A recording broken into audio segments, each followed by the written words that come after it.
The main thing I've seen over the past few days is the United Healthcare CEO. I think his name is Brian Thompson. Yes, Brian Thompson got killed by this man right here, and everybody's trying to figure out who this guy is. All right. It said the CEO killer may have left New York City, police say. And the thing is about this Brian Thompson guy, I tried looking into possible motives. I haven't seen anything specific because, they don't know who this guy is, so how would they know a motive? But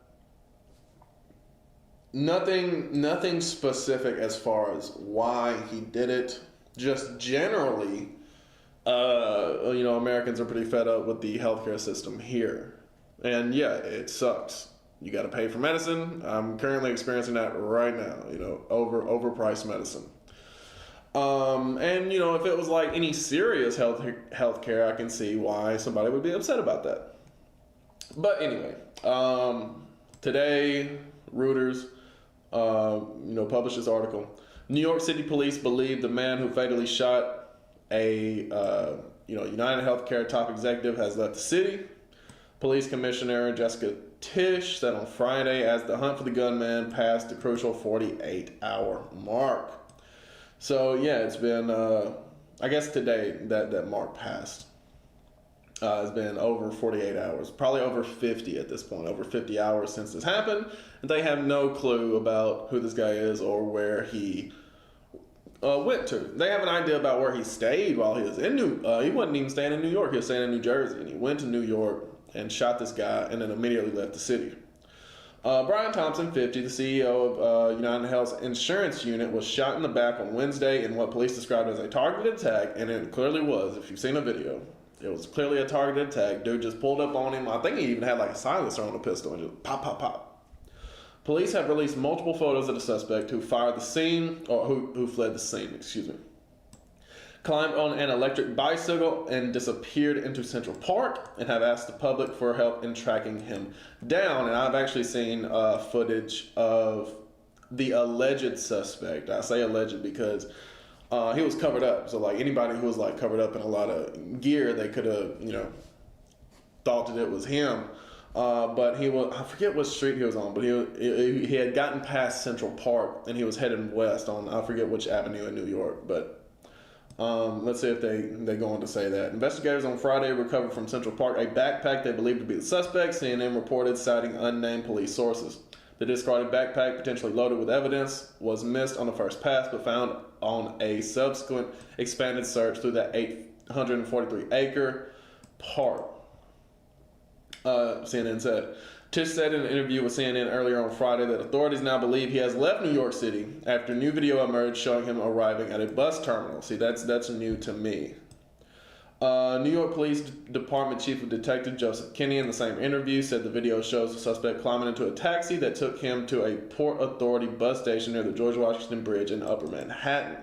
Those buses are interstate buses. That's why we believe he may have left New York City. So, so they believe that they saw him getting into a taxi which took him to a bus station. And surely this bus station has cameras, right? So you would think they would be able to see which bus he got on. Unless he, changed clothes whenever whenever he arrived at the bus station. He says the expanded hunt comes after security experts caution that the first 48 hours after such a crime are the best window of opportunity to catch a gunman, a time frame that has now passed. Felipe Rodriguez, a former NYPD police detective and an adjunct professor at the John Jay College of Criminal Justice, said solving the case is like putting together a difficult jigsaw puzzle. And the dude, I will say this, that it seems, especially with all the cameras everywhere, the tracking devices that are in everybody's cell phones, it seems like it would be real easy to catch any kind of murderer, any kind of suspect, especially in a high-profile case. It seems like it would be pretty easy to track people down. And apparently he did a good job covering his steps. All right, this was something obviously premeditated, but well thought out beforehand, right? All right. You start from the edges first and work your way in, but right now they may not have all the pieces. But the case is moving forward, Rodriguez said. Police have yet to identify the suspect, at least not publicly. They believe he arrived in New York 10 days before the shooting on a Greyhound bus that originated in Atlanta and checked into a Manhattan youth hostel using a fake ID from New Jersey. Okay, so he was actually in a Manhattan youth hostel. I thought he was staying in New Jersey, but the fake ID was from New Jersey. All right. I didn't know that he arrived on a Greyhound bus that originated in Atlanta. I've just seen a couple news reports on this. So, several media outlets reported. Reuters has not independently verified this account. Okay, so they didn't verify the account that he came in on a Greyhound bus from Atlanta. The police offered a $10,000 reward for information leading to an arrest and conviction. United Health is the largest U.S. health insurer, providing benefits to tens of millions of Americans who pay more for health care than people in any other country. All right, so that's more than likely the motive, is that one of his, either himself or one of his family members got denied on an application, or their medical bills were way too expensive, or like whatever the case may be. Thompson joined United Health in 2004 and became the CEO of United Healthcare, a unit of United Health Group, in April 2021. Following the attack, United Health and several other health insurers, including CVS Health and Centene, took down pictures of executives from their corporate websites in an apparent tightening of security measures. Centene said late on Thursday it would no longer hold an in-person investor day next week and that the event would be streamed. The words, here we go, this is what I wanted to get to, as far as I was wondering if it was going to be in this article. But the words deny, defend, and depose were carved into shell casings found at the scene, police sources told several media outlets, right? So those words specifically, and it says that, let me read this next part and then I'll talk on that a little bit. A New York City Police Department spokesperson would not comment on the report. The words evoke the title of Jay Feynman's 2010 book, critical of the insurance industry, Delay, Deny, and Defend. Why insurance companies don't pay claims and what you can do about it. All right, so more than likely he got the term from the book. Instead of delay, he replaced he replaced delay with depose on the end, right? So Jay Feynman's book is about how like insurance companies, I haven't read the book, but it just seems that his book is about how insurance companies delay claims, deny people's applications, and defend their stances on why they won't give people insurance, right? So it seems like he's trying to have a call for action to the people, to just regular people, regular Americans, to, deny whatever allegations made against like this person in specific, or if you've seen anything, deny that you've seen anything about this person or anybody who's taking action against these people. Defend, as in like defend our rights as citizens or whatever, and depose these types of people, right? Depose these CEOs or whatever. So yeah, people are getting frustrated, and when it comes to like any like comments that I've seen from like regular people about this, everybody is just basically praising this guy, right? Obviously, I'm not gonna praise this murderer, but I'm just saying that I can see why people who are not very scrupulous would go to means like this, would go and do things like this. All right, and we'll get into the scriptures here in a minute about it. All right, Feynman, a professor emeritus at Rutgers University Law School, declined to comment. So I don't know, Professor Emeritus, I don't know what that means. But I assume it's an esteemed professor. Detectives believe the perpetrator was experienced with firearms based on how he slowly and deliberately carried out the shooting. CNN reported. Right, it would, yeah. I haven't seen the actual, like, firing of the weapon, and that's probably what they're making reference to there, but just how, I've seen, like, how he basically popped out of the shadows and crept up on the guy, all right? It was, it looked like he was very skilled in shooting. Citing police sources who spoke on the condition of anonymity because the investigation was ongoing. Security video showed the shooter wearing a hooded jacket, ski mask, and a gray backpack, walking up behind Thompson, raising his handgun fitted with a silencer and firing at his back. Police said the gunman arrived outside the hotel several minutes before Thompson and waited for him to walk past before firing, ignoring other passersby. So yeah, this was targeted specifically at Brian Thompson. Before the report about the backpack, CNN, whose reporter John Miller is a former NYPD deputy commissioner, said police found a phone in an alley that the gunman ran through and also recovered a water bottle the shooter bought just minutes before the attack. So you would think if they got the water bottle, they would have DNA, but maybe he was slick about that as well. And there are ways around that as far as, like, if he had gloves on, his fingerprints wouldn't be on it, and if he waterfalled the water, waterfall is when you don't let it touch your lips, and there would not be any, like, saliva on it either.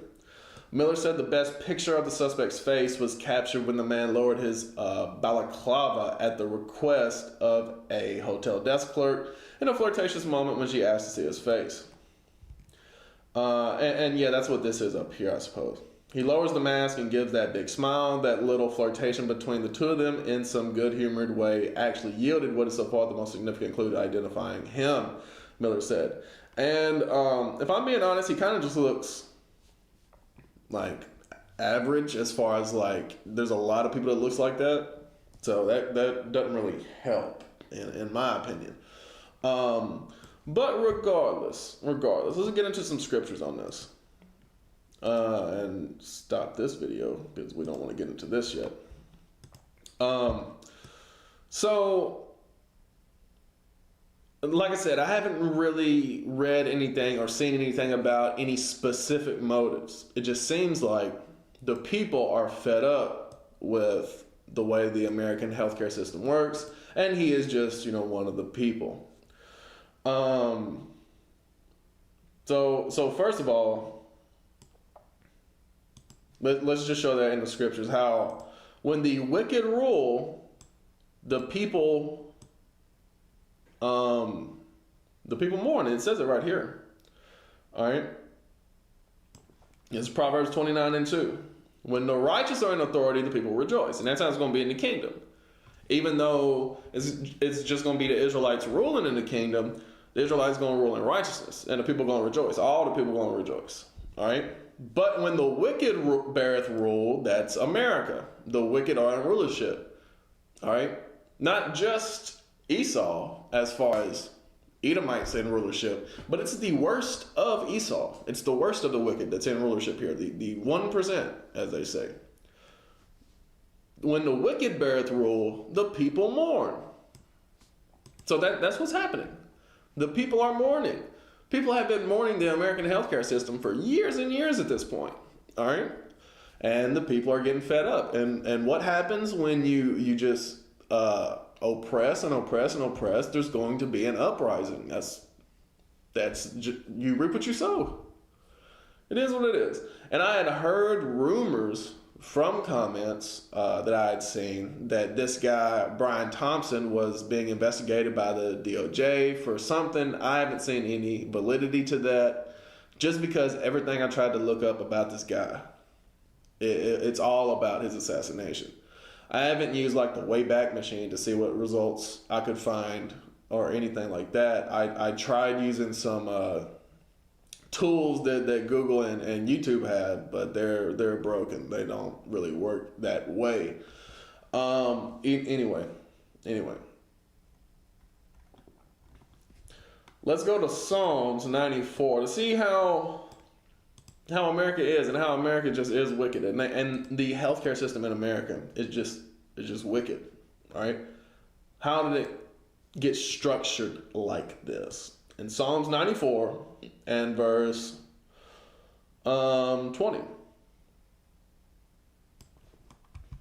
It says, shall the throne of iniquity have fellowship with thee, which frameth mischief by a law? All right, so the throne of iniquity is, as we was just reading in Proverbs, the wicked in rulership. All right, the kingdom of sin is what the throne of iniquity is talking about. All right, it frames mischief by law. Mischief as in taking advantage of people's health. All right, making a profit off people's health is one example of mischief. All right, that's not righteous. That's mischief. All right, and denying claims of providing health to people just so you can make a profit. All right, that is mischief. All right, so and let's just check it out here in 1 Timothy 6. This is how America is run. All right, and this literally what it means to be capitalist is to prefer capital, which is money, over everything else. All right, so where is this at right here? 1 Timothy 6 and verse 10. It says, for the love of money is the root of all evil, which while some coveted after, they have erred from the faith and pierced themselves through with many sorrows. All right, and this guy literally got pierced through with bullets. All right, but the love of money will cause you to do all manner of evil things, like denying people health care who need it, just so you can, make your quarterly profits, just so you can make your yearly earnings. All right, so we'll do Psalms 10 real quick.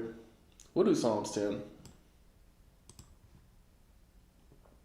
Psalms 10 is very heavy when talking about the wicked in general, but that applies to America mostly. All right. So, starting with verse 1, Psalms 10 and verse 1. Why standest thou afar off, O Lord? Why hidest thou thyself in times of trouble? Right. So David is calling upon the Lord. The wicked in his pride doth persecute the poor, right? So the only reason why you would sit in a position as a CEO and make these decisions from your corporate office, your skyscraper, your penthouse, right? Make these decisions to deny people healthcare that they need to survive, and think it's not going to come back to haunt you, come back to bite you, literally in the back when it comes to this guy, is pride. The only reason why you would go to this corporate event as a CEO and not pay for security is pride. This guy would have never been assassinated if he had security. If there was people on his front side, on his back side, he never would have got shot in the back. The reason why he did is his pride. And not just him, but all CEOs persecute the poor in their pride. All right? They think it's not going to come back to haunt them, not going to come back to bite them. It will. It will. You keep stepping on people, you keep crushing people, they're just going to come and overthrow you. That's how that works. All right? Let them be taken in the devices that they have imagined, right? America is all about the Second Amendment, right? All about guns. Well, poor people can get guns too. And when the poor people smarten up and get guns, who are they coming after? The CEOs. For the wicked boast of his heart's desire, and blesseth the covetous whom the Lord abhorreth. Right? So God hates the covetous. The covetous like people who put money over the healthcare of people. All right? People who make a profit on the healthcare of people that they need to survive. All right? The Lord hates the covetous.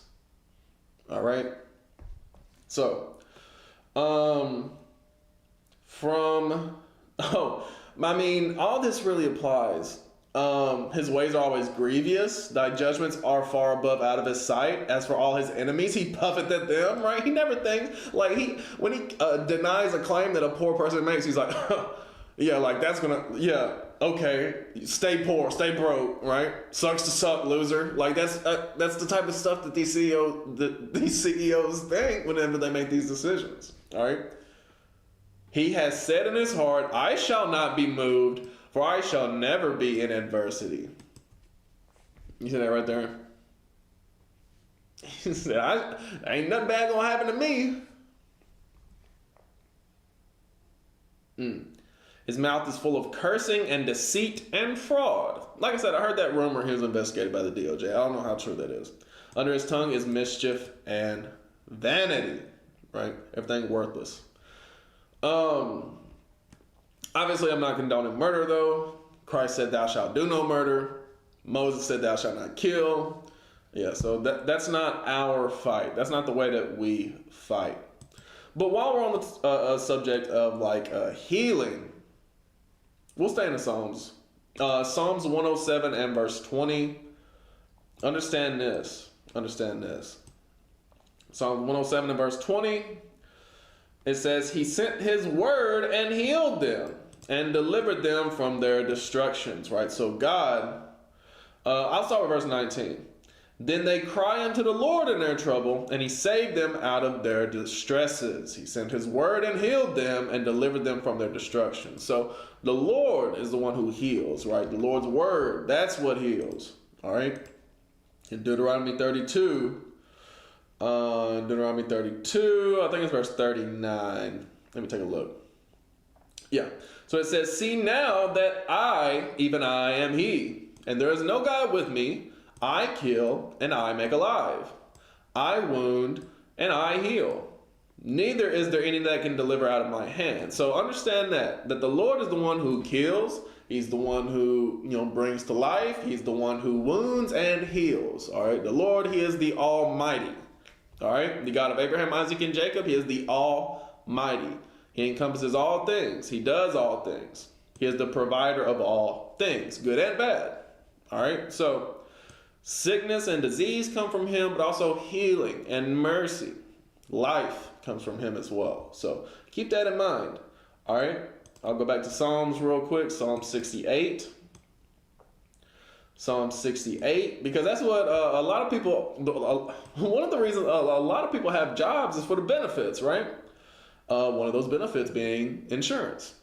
Psalm 68 and verse 19, understand this though. It says, blessed be the Lord who daily loadeth us with benefits, even the God of our salvation, Salah. There's no better benefits than what come from God. All right? That's the real benefits. All right? That's the real health care. He that is our God is the God of salvation, and unto God the Lord belong the issues from death. All right? So God is the one that is able to save from death. God is the one who is truly able to give benefits. All right? And let's go ahead and get Sirach in the Apocrypha, Ecclesiasticus, chapter 38. This whole chapter in 38, or at least the first part of it, goes into healthcare. All right? And Sirach 38, starting verse 1. It says, honor a physician with the honor due unto him for the uses which he may have of him, right, to get medicines. For the Lord hath created him, right? So God made doctors. God made men and women who were able to invent cures, who were able to, take the plants, because that's where all medicines come from, by the way, if you didn't realize that. Just to prove that, I believe it's Psalms 104. Might be 103. Let me take a look real quick. All medicines come from plants. Let's see.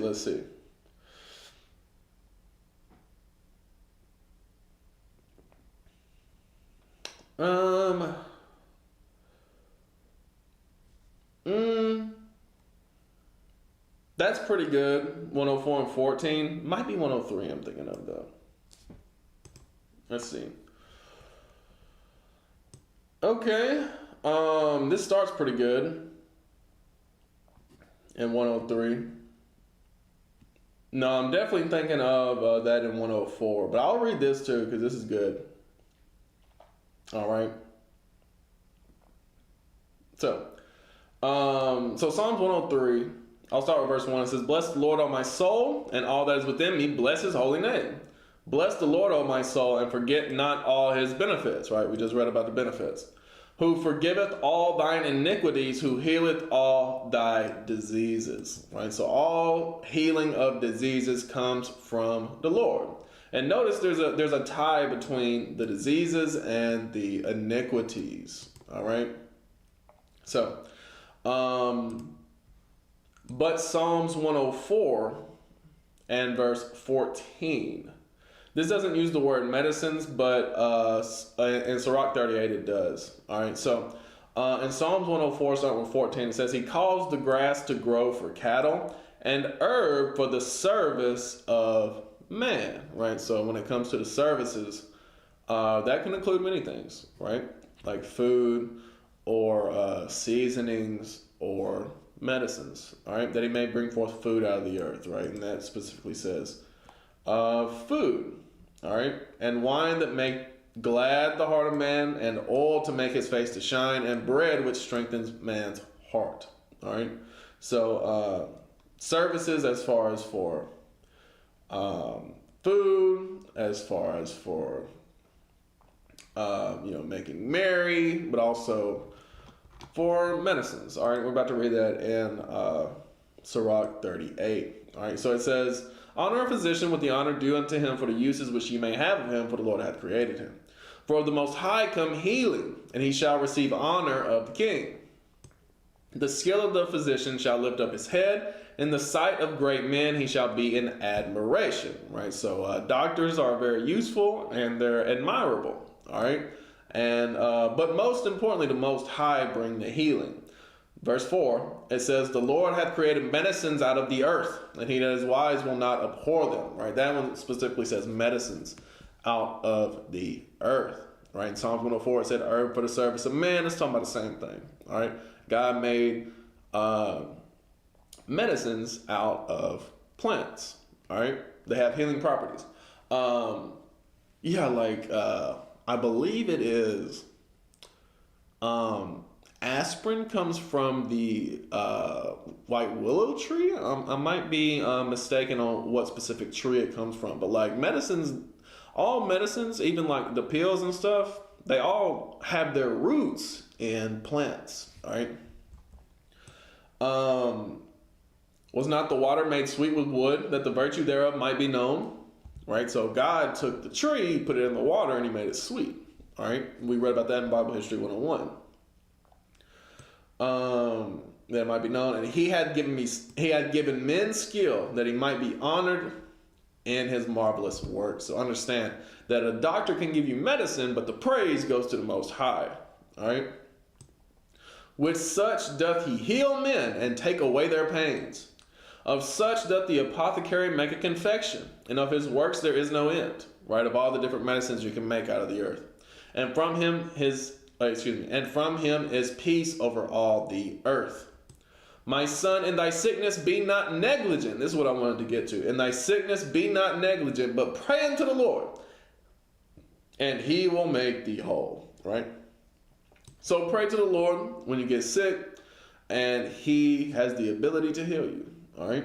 Leave off from sin and order thy hands aright and cleanse thy heart from all wickedness. Right. So that applies to all of us, especially me right now. Right. Because I'm dealing with sickness right now. So that means there's some sickness within my spirit, within my soul that I got to get right. I got to leave off from all sin, just like all of us. All right. Give a sweet savor and a memorial of fine flour. Make a fat offering as not being. Right. So we don't offer up animals anymore. We offer our own bodies as a living sacrifice, according to Romans 12. Then give place to the physician, for the Lord hath created him. Let him not go from thee, for thou hast need of him. Right? So there are certain people within Christianity who think, I'll just pray to the Lord and I won't go to the doctor. Well, that's not what the scriptures say. The scripture said, pray to the Lord and then go to the doctor. All right? It says, there is a time when in their hands there is good success. For they shall also pray unto the Lord that he would prosper that which they give for ease and remedy to prolong life. Right? So make sure it's a good doctor who actually cares for you. You're going to be in there, a lot of people say thoughts and prayers. Right? He that sinneth before his maker, let him fall into the hand of the physician. All right, so a lot of diseases out there come from sin. Understand that. So whenever you're sick, be not negligent. Right? Pray to the Lord. He will heal you, and when it's needed, go to the doctor. All right. So from there, let's talk about a few different things. I got 3 different articles pulled up here. So this is talking about Syrian rebels claim to reach key city of Homs, extending rapid offensive against Assad. So here we go again with another Syrian civil war. All right. So it says Beirut, Amman, and Dubai, reported for Reuters. Syrian rebel forces said on Friday their lightning advance reached the central city of Homs, which could position the insurgents to topple another town strategic to President Bashar al-Assad's grip on power. Our forces have liberated the last village on the outskirts of the city of Homs and are now on its walls. The Syrian faction leading the sweeping assault said on Telegram. The Islamist group, a former Al-Qaeda, I don't know why I said it like that, Al-Qaeda affiliate, now known as Hayat Tahrir al-Sham, HTS, made a last call on forces loyal to Assad's government in Homs to defect.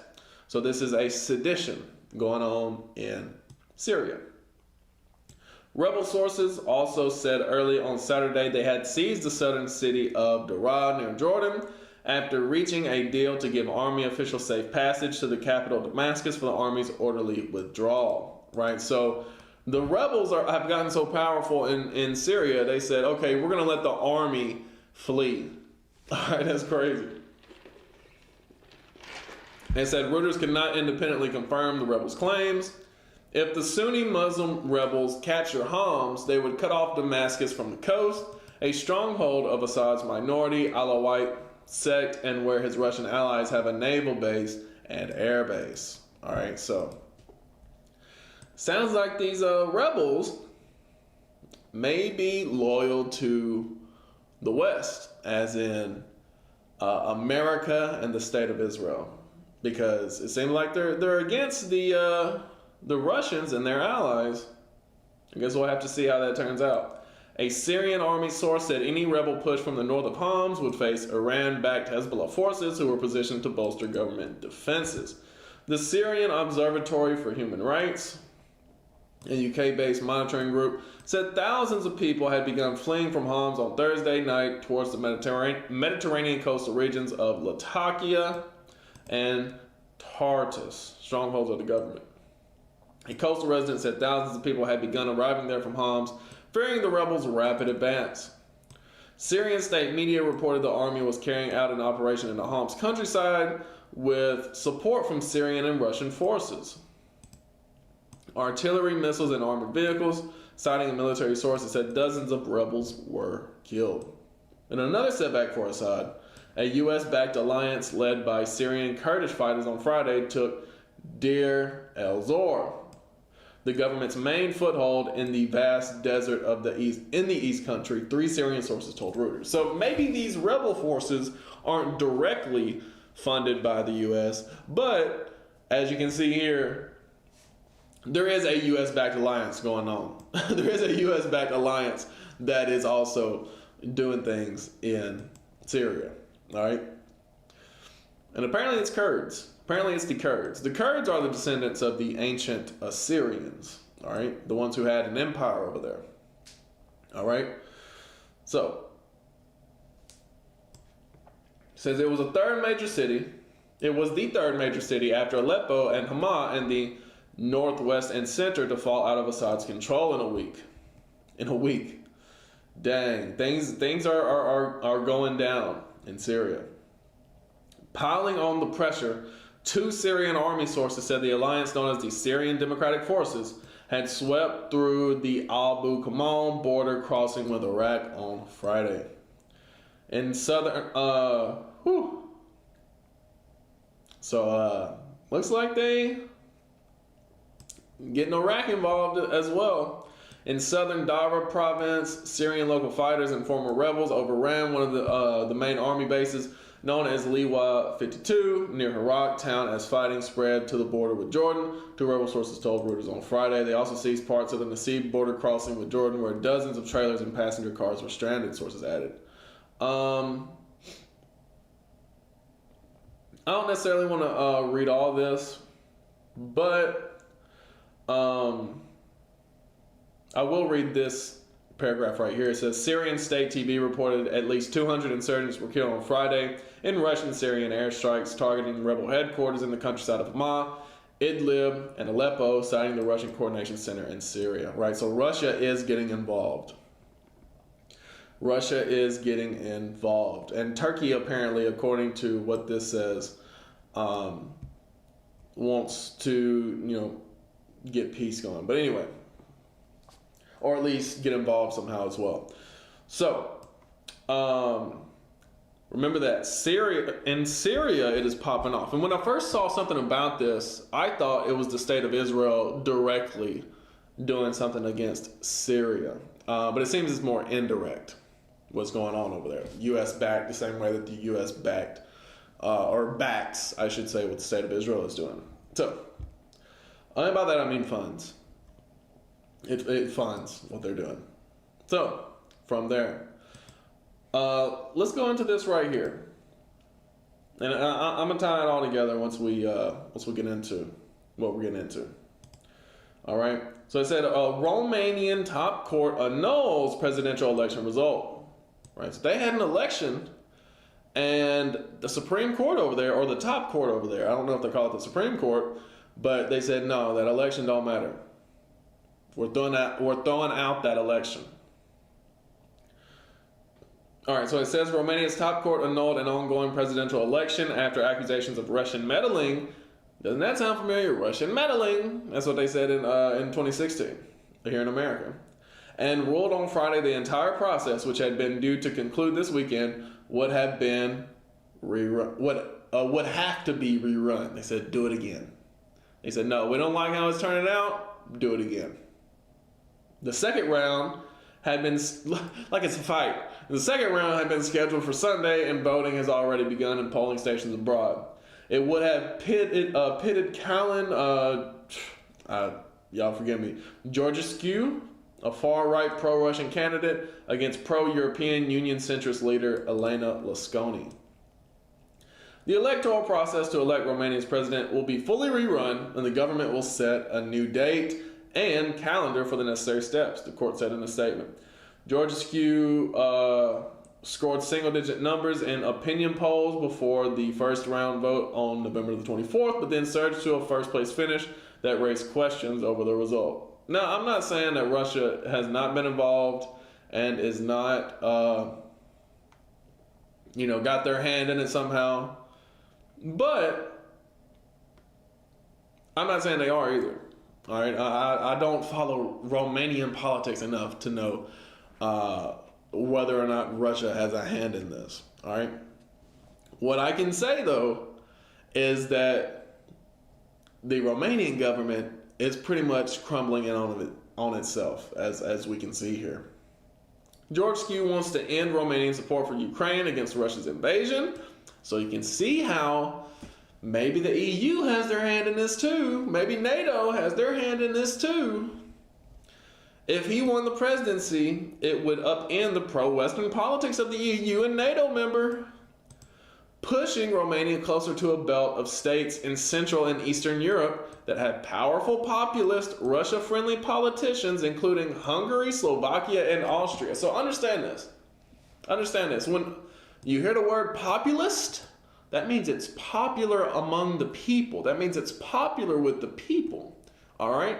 So you may hear left-wing populist or right-wing populist. Like an example of a left-wing populist would be like in the U.S., Bernie Sanders, right? People, especially in like 2016, for example, the people really rallied behind Bernie Sanders. The people really loved Bernie Sanders in 2016. He was a left-wing populist. The same way that in 2016 and in 2024, the people really rallied behind Trump. He is a right-wing populist, all right? So they said that, Georgescu Um, they said that he had single digit numbers, right, in the polling. Well, how can he be a populist? Any kind of populist if he only had single digit numbers in polling. Something's fishy here. All right. So Friday's court ruling plunged the country into institutional chaos, right? So not only do we see the government of Syria collapsing on itself, we see the government of Romania collapsing on itself as well. Speaking of, here's another government, South Korea, who just impeached their president. South Korea President Yoon apologizes for martial law ahead of impeachment vote. You see that right there? So, and we'll read here in the past week, South Korea, they declared martial law, sent their troops into the streets to shut down everything. South Korean President Yoon Suk Yeol on Saturday apologized for his attempt to impose martial law this week and bowed during a televised speech to the nation only hours ahead of a planned impeachment vote. Yoon said he would not seek to avoid legal and political responsibility for his decision, which he said was born of desperation. The speech was the embattled leader's first public appearance since he rescinded the martial law order early on Wednesday, just 6 hours after it was declared and after Parliament defied military and police cordons to vote against the decree. All right.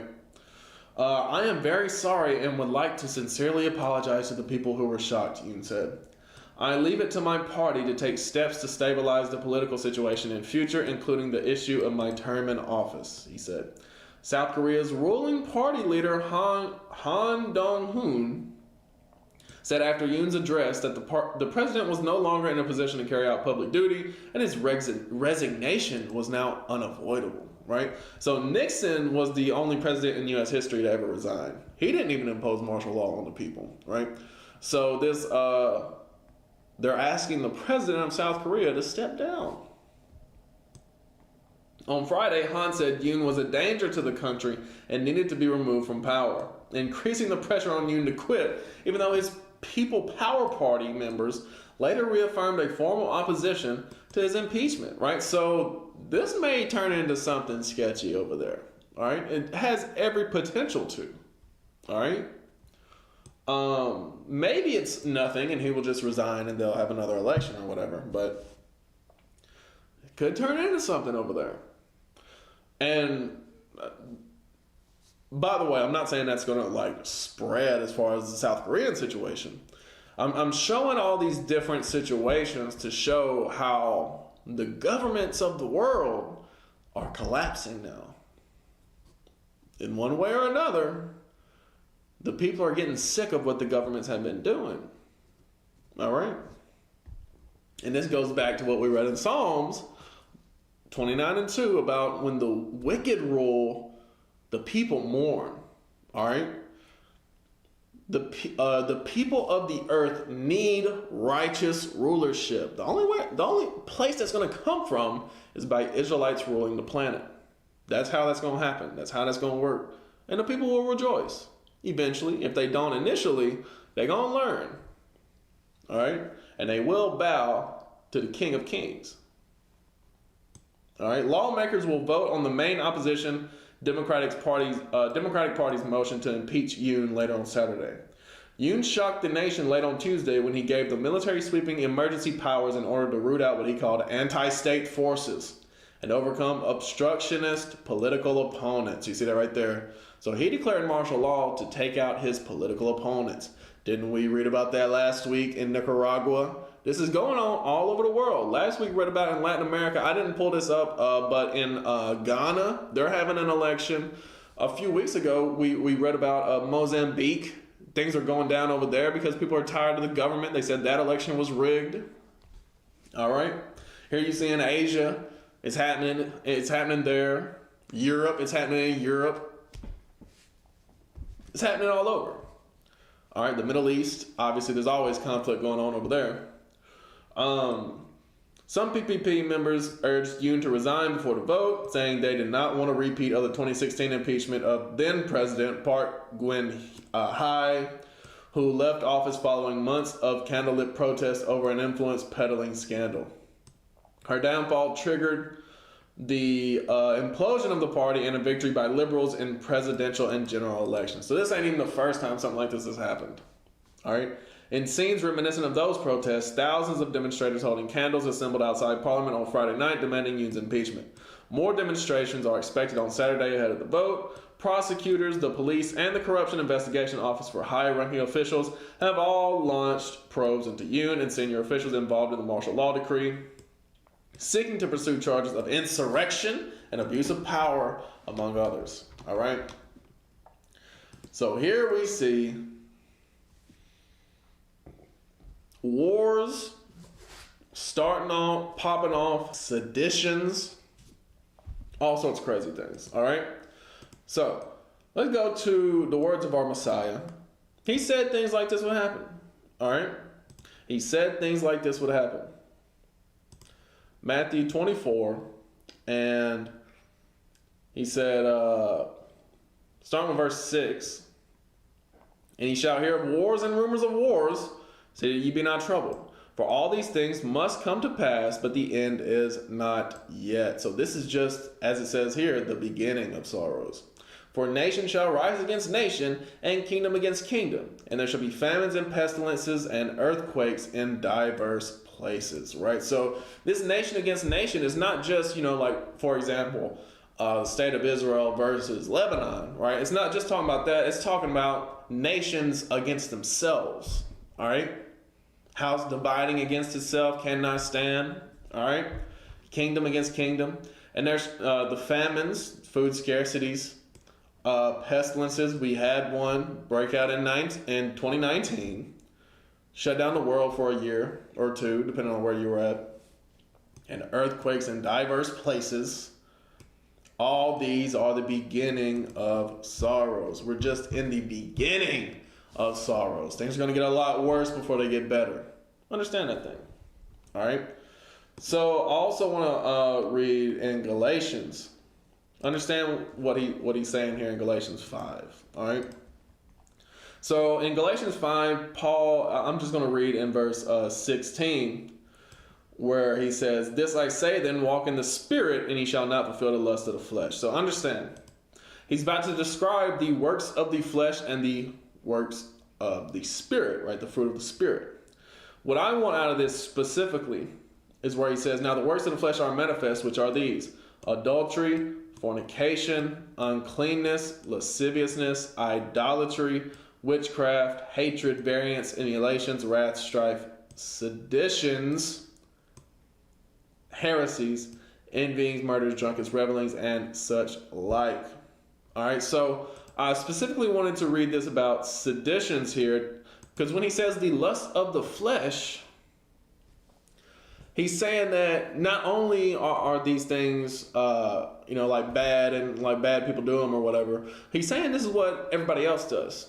The whole point of being called by God, the whole point of being God's people, God's chosen people, is to be separate from everyone else. And as Peter said, these are the ways that the Gentiles walk in, right? Meaning the nations. All the other nations are going through seditions right now, all right? That's what they're going through, all right? So, and we're going to read that. We're going to read that in the book of 2nd Ezra, chapter 15. I'm going to skip around a little bit. And the same thing we're going to read in chapter 16 as well. Skip around a little bit. All right? So starting with verse 1, it says, "Behold, speak thou in the ears of my people the words of prophecy, which I will put in thy mouth, saith the Lord, and cause them to be written in paper, for they are faithful and true. Fear not the imaginations against thee, let not the incredulity of them trouble you, that speak against thee." Right? So any imaginations against God's people, any conspiracies, any actions against God's people are incredulous, meaning they won't come to pass the way the enemies want them to. "For all the unfaithful shall die in their unfaithfulness." Understand that. All right? If you don't believe the word, then you're going to perish. Behold, saith the Lord, I will bring plagues upon the world. The sword, that's what we see going on in Syria. All right, in all these places where seditions are happening and bound to happen, that's the sword. Famine, food scarcities, death, right? That's what happens when the sword, and destruction. All right. For wickedness hath exceedingly polluted the whole earth, and their hurtful works are fulfilled. So that's what, when you make these secular political parties, when you get into politics, all of that is wickedness. All that is of the flesh. So of course it's going to pollute the earth. Of course it's going to end with strife and sedition, because that's what all that leads to. That's what all the works of the flesh leads to. All right. Therefore, saith the Lord, I will hold my tongue no more as touching their wickedness, which they profanely commit. Neither will I suffer them in those things in which they wickedly exercise themselves. Behold, the innocent and righteous blood crieth unto me, and the souls of the just complain continually. All right. So we're going to read further down, and you're going to see how all this comes together. All right. So, verse 9 is that, and therefore saith the Lord, I will surely avenge them and receive unto me all the innocent blood from among them. So we're going to read about the innocent blood. All right. So we're going to jump down to verse 14. Verse 14. Woe to the world and them that dwell therein, meaning destruction to the world and those that dwell therein. For the sword and their destruction draweth nigh. And one people shall stand up and fight against another, and swords in their hands, right? The seditions among these countries, all right? One people fighting against another one. For there shall be sedition among men, right? That's what's going on in Syria right now. It looks like that's what's about to happen in South Korea and Romania. Maybe they can put it off for a little bit, but all this political instability leads to seditions, all right? For there shall be sedition among men and invading one another. That's what the state of Israel is doing. We didn't talk about the state of Israel this week, but understand all that's still going on. Just because I didn't touch on it this week doesn't mean it's not escalating, doesn't mean it's not going on. It's just that I'm touching on other areas. All right. They shall not regard their kings nor princes, and the course of their actions shall stand in their power. Right. So some people are going to have power, like the Syrian rebels, have power to overthrow their government. All right. A man shall desire to go into a city and shall not be able. For because of their pride, the city shall be troubled. The houses shall be destroyed, and men shall be afraid. A man shall have no pity upon his neighbor, but shall destroy their houses with the sword, and spoil their goods because of the lack of bread and for great tribulation. Behold, saith God, I will call together all the kings of the earth to reverence me, which are from the rising of the sun, that's the far east, all right, from the south, right? So south of Israel is like Egypt and all of Africa. All right. From the south and from the east, right? So east of Israel, the Near East, right, would be like Persia and that Iran type region. And even like Iraq, all right? And Libanus. Libanus is Lebanon. To turn themselves one against another and repay the things that they have done to them. Verse 21. Like as they do yet this day unto my chosen, so will I do also and recompense in their bosom, saith the Lord God. So that's the point. That's the whole purpose. All right, is God is causing this political instability because of what all these different people have done to God's people. All right, so God is bringing this, and it's all leading to World War III. I've been saying that for years at this point. It's all leading to World War III. It's all building up to that. That's what it's building up to. All right. And God is bringing all these people to the Valley of Jehoshaphat specifically to punish them for what they've done to the Israelites. All right. My right hand shall not spare the sinners, and my sword shall not cease over them that shed innocent blood upon the earth. All right. So the sinners being even God's people. All right.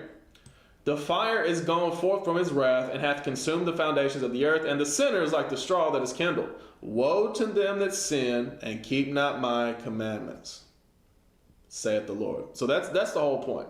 It all goes back to the commandments of God. Let's jump over to chapter 16, I should say. Woe be unto thee, Babylon, right? So Babylon not only is like modern day Iraq, but also America. And Asia, that's where South Korea is, in Asia. Woe be unto thee, Egypt and Syria. All right? Weren't we just reading about Syria and things going down in Syria? Gird up yourselves with cloths and of sack and hair. Bewail your children and be sorry, for your destruction is at hand. A sword is sent upon you, and who may turn it back? A fire is sent among you, and who may quench it? Plagues are sent unto you. And what is he that may drive them away? As we read, the plagues in the last chapter are the sword, famine, destruction, and death. May any man drive away a hungry lion in the wood, or may anyone quench the fire and stubble when it had begun to burn? May one turn again the arrow that is shot of a strong archer? The mighty Lord send the plagues, and who is he that can drive them away? A fire shall go forth from his wrath, and who is he that may quench it? He shall cast lightnings, and who shall not fear? He shall thunder, and who shall not be afraid? The Lord shall threaten, and who shall not be utterly beaten to powder at his presence? You see it right there. So the Lord, he gets down. All right? He is a man of war. So all this war popping off, it's the Lord that's causing it. Remember what we read from the beginning. He's the one that kills and makes alive. He is the Almighty. All right?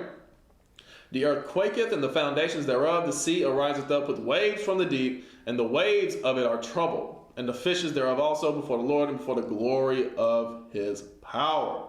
For strong is his right hand that bend the bow. His arrows that he shooteth are sharp, and shall not miss when they begin to be shot unto the ends of the world. Right? So it's all going to lead to them missiles, to them ICBMs, to them nukes. All right? So it said, behold, the plagues are sent, and shall not return again until they come upon the earth. All right? So it's all going down. It's all going down. All right? So I'll stop right there with this. I mentioned based on Proverbs 29:2, it said, when the righteous are in rulership, the people shall rejoice. All right? Let me show you the righteousness of the kingdom. The righteousness of the kingdom. How do I want to start this? Let's go Matthew, because this is the only way that people are going to rejoice, is when righteous people, the righteous people of God, are in rulership. Matthew 19, Christ describes what the kingdom looks like. All right? So in Matthew 19, starting with 27, then answered Peter and said unto him, behold, we have forsaken all and followed thee.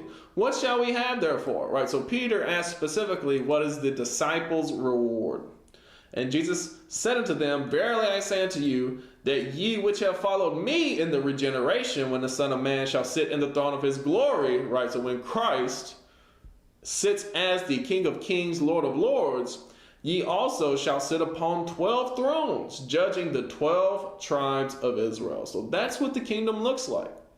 It's Christ on the throne, and then he has his 12 princes with him, which are the 12 apostles. And they have the Israelites under them, and then all other nations have to serve the Israelites. Understand that. In Isaiah 60, and let's start with verse 10. I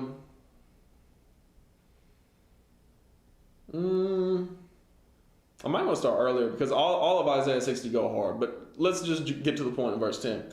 And the sons of strangers shall build up thy walls, and their kings shall minister unto thee. Minister meaning serve you. That's what minister means. It means servant. All right. So it says the sons of strangers will build up your walls, and their kings will serve you. For in my wrath I smote thee, but in my favor have I had mercy on thee. All right. Therefore thy gates shall be open continually. They shall not be shut day nor night, that men may bring unto thee the forces of the Gentiles, and that their kings may be brought. Right. So the resources of the Gentiles are going to be brought to New Jerusalem. For the nation and kingdom that will not serve thee shall perish. Yea, those nations shall be utterly wasted. Right? So anybody who does not want to serve the Israelites in rulership, they will be destroyed. All right? That's how you get rid of the wicked. Oh, you don't want to serve God? You don't want to serve God's people? All right, you're being destroyed. Verse 13, the glory of Lebanon shall come unto thee, the fir tree, the pine tree, and the box together, right? Resources. To beautify the place of my sanctuary, and I will make the place of my feet glorious, right? Because the earth is the Lord's footstool. He said he's going to make it glorious. Verse 14, the sons also of them that afflicted thee shall come bending unto thee, right? So all the people that God is gathering to World War III, all the people who's had a hand in the children of Israel suffering, they will come and bend unto them.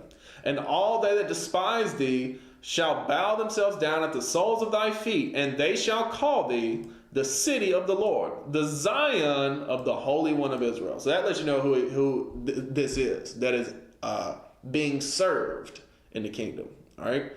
And it said the same thing in Matthew 19 about, the children of Israel. But I wanted to read it in this context as well. The city of the Lord, the Zion of the Holy One of Israel. All right? So,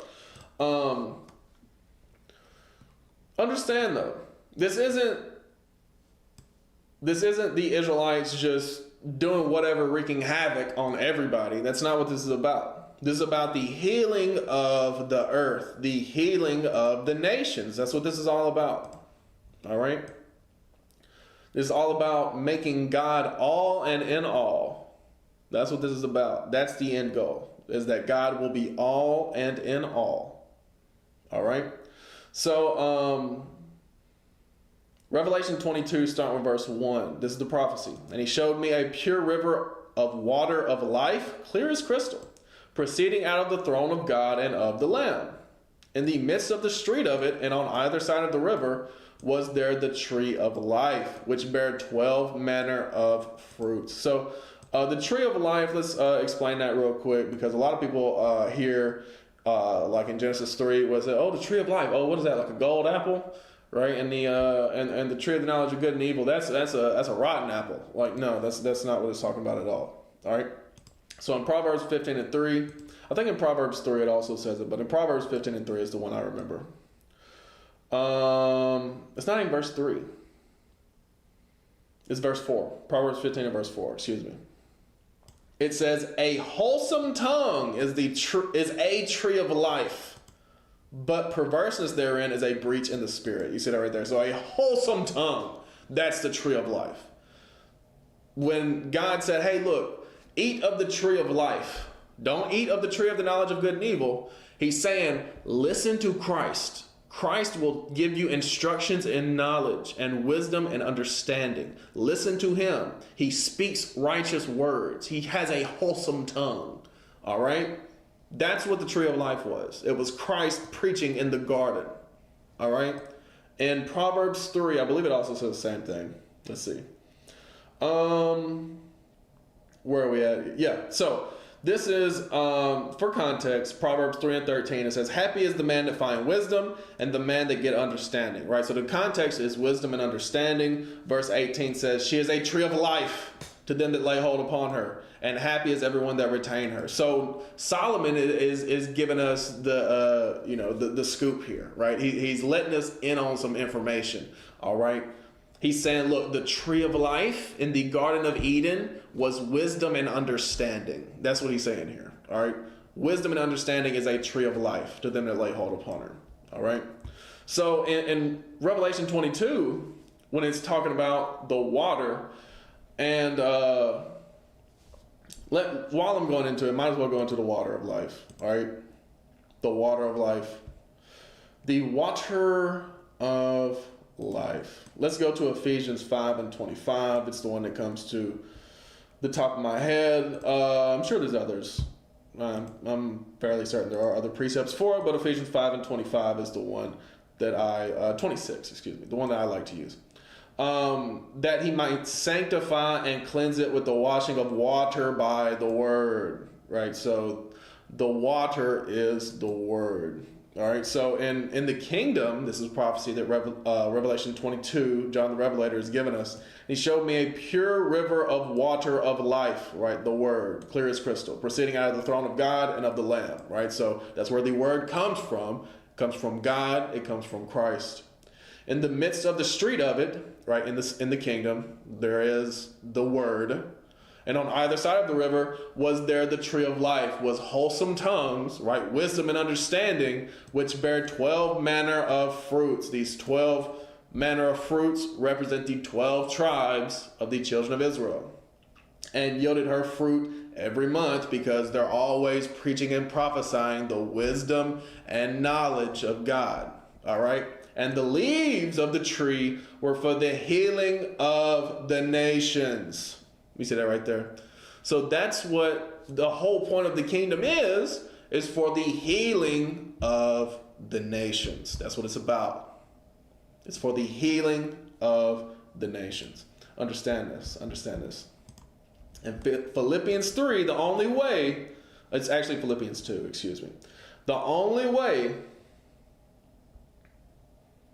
that the nations will be healed is when they bow and submit themselves to the King of Kings, the Lord of Lords. All right. In Philippians 2 in verse 9, it says, "Wherefore God also hath highly exalted him and given him a name which is above every name." Right. Christ has the best reputation. He is the Son of God.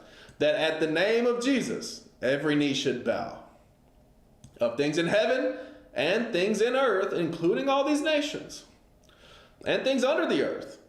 Everything's going to have to bow to Christ. And that every tongue should confess that Jesus Christ is Lord, to the glory of the Father.